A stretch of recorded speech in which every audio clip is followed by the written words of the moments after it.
Assalamualaikum warahmatullahi wabarakatuh. Saya Khadijah Makarim. Topik kita kali ini adalah macam-macam hipotesis penelitian. Teman-teman sekalian, pada beberapa episode terdahulu saya sudah menyampaikan konten tentang hipotesis penelitian. Pada kesempatan ini saya ingin sampaikan beberapa jenis atau macam-macam hipotesis penelitian. Tujuannya agar teman-teman bisa merumuskan hipotesis penelitian sesuai dengan jenis penelitiannya masing-masing. Nah, apa itu hipotesis? Saya ingin mengulang sedikit ya. Jadi hipotesis itu adalah dugaan sementara ya. Pendapat kita yang tentu berdasarkan teori ya, bukan pendapat kan berdasarkan common sense itu ya.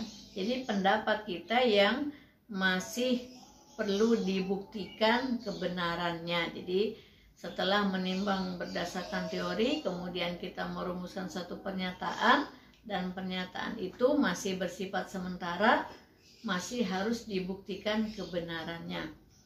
Nah, siapa yang bisa membuat hipotesis? Semua orang juga bisa melakukan atau menuliskan sebuah hipotesis atau mengucapkan sebuah hipotesis. Siapa saja bisa. Jadi di dalam kehidupan sehari-hari juga kita sering melakukan itu ya. Dan yang kedua adalah penelitian. Ya, dalam rangka penelitian yang melakukannya adalah seorang peneliti.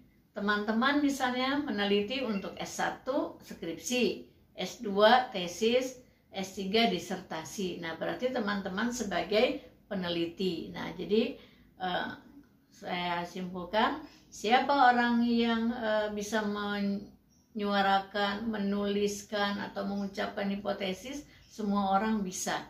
Jadi dalam kehidupan sehari-hari atau mungkin diucapkan, ditulis oleh seorang peneliti.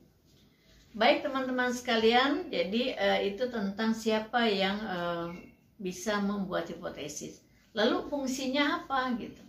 Hipotesis fungsi yang pertama adalah untuk menentukan arah dari tujuan penelitian kita supaya lebih jelas.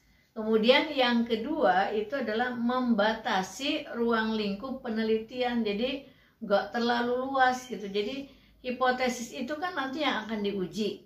Nah, itulah yang akan kita teliti gitu. Kalau tidak ada di dalam hipotesis itu ya udah nggak usah diuji gitu kan. Jadi untuk membatasi ruang lingkup penelitian itu fungsinya. Yang pertama memperjelas arah dari tujuan penelitian, yang kedua membatasi ruang lingkup penelitian ya.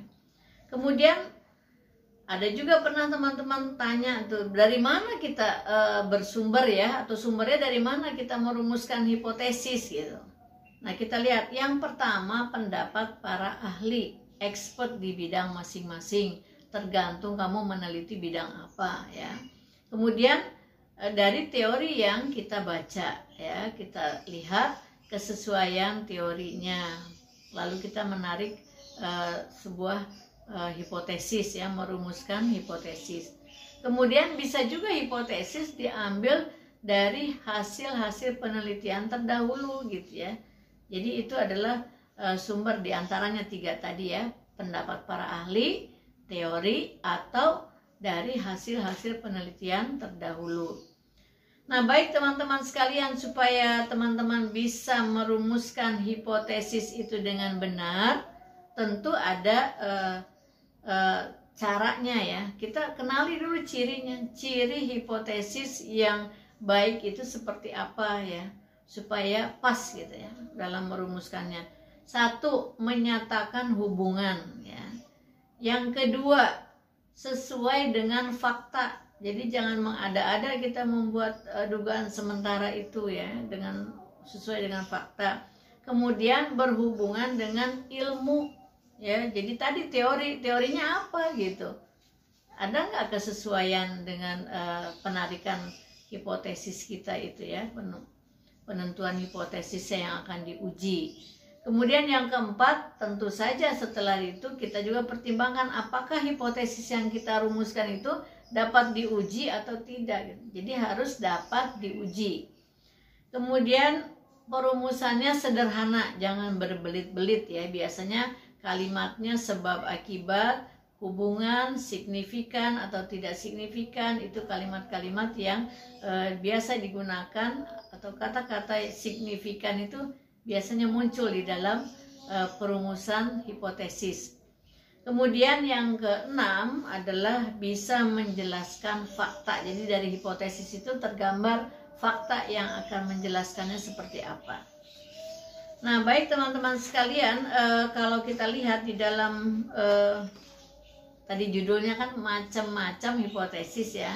Nah, tadi openingnya seperti itu. Kita sekarang lihat masuk ke macam-macamnya. Yang pertama, hipotesis deskriptif ya, yaitu jawaban sementara terhadap masalah-masalah deskriptif ya, dengan variabel tunggal ya. Biasanya ini teman-teman yang akan meneliti bagian pendekatan penelitian kualitatif itu biasanya pakai variabelnya tunggal ya, yaitu hipotesisnya deskriptif.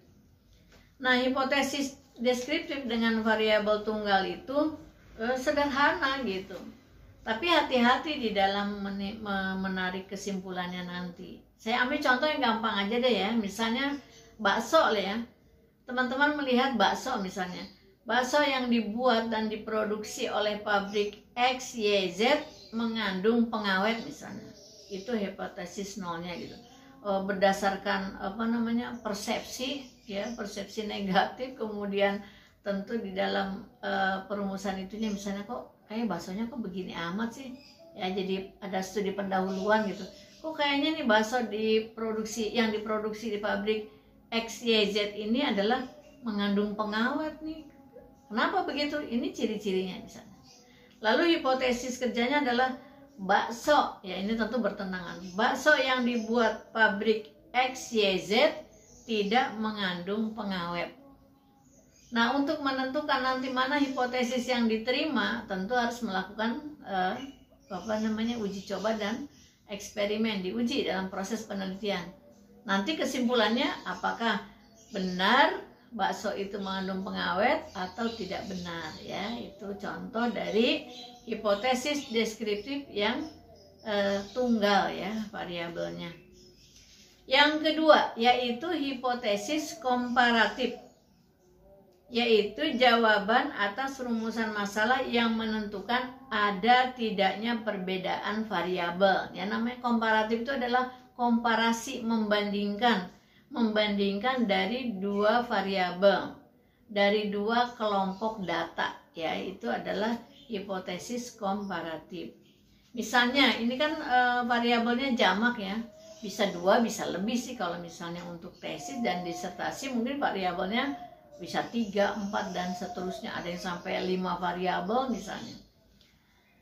Nah, kita lihat misalnya yang sederhana, ambil yang umum-umum aja ya, contohnya tadi bakso, sekarang tentang gender, perempuan misalnya.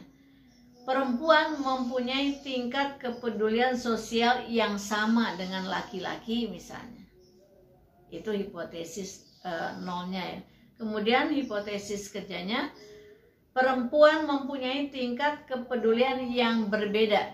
Saya ulangi, perempuan mempunyai tingkat kepedulian yang berbeda dari laki-laki. Nah, ini ilmu sosial ya. Setelah diuji coba, lakukan penelitian, apa hasilnya? Dan biasanya ini kita lihat misalnya kaitannya dengan di mana melakukan penelitian ini misalnya ya. Ada hubungannya dengan lokasi penelitian. Oh, ternyata di lokasi ini perempuan dan laki-laki mempunyai kepedulian sosial yang sama gitu. Nah, ternyata di tempat lokasi lain laki-laki dan perempuan punya kepedulian sosialnya berbeda misalnya. Itu tentang contoh hipotesis komparatif. Yang ketiga, ya, jadi kalau tadi perbedaannya bakso tunggal variabelnya, tidak membandingkan. Yang kedua komparasi laki-laki dan perempuan ya, bisa juga yang lain-lain lagi nanti, misalnya di desa, di kota, bisa gitu dibandingkan. Yang ketiga ini adalah hipotesis asosiatif ya, variabelnya jamak, banyak ini, bisa lebih dari satu, lebih dari dua. Nah, dugaan terhadap hubungan variabelnya ini adalah dihubungkan dua variabel atau lebih gitu. Jadi biasanya ini teman-teman yang menulis skripsi atau tesis itu ada pakai istilah tidak terdapat hubungan, misalnya kayak gitu ya, pada dalam perumusan hipotesisnya. Jadi asosiatif itu ada hubungan, asosiasi gitu ya, dengan antara satu variabel dengan variabel yang berikutnya. Kalau misalnya variabelnya 3, 4 ya untuk tesis misalnya, bahkan sampai 5 untuk disertasi, nah dituliskanlah setiap hubungan antar variabel itu.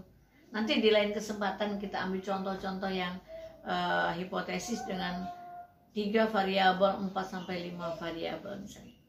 Sekarang contoh yang sederhana aja dulu ya, supaya bisa membantu teman-teman yang akan menulis proposal nih ya.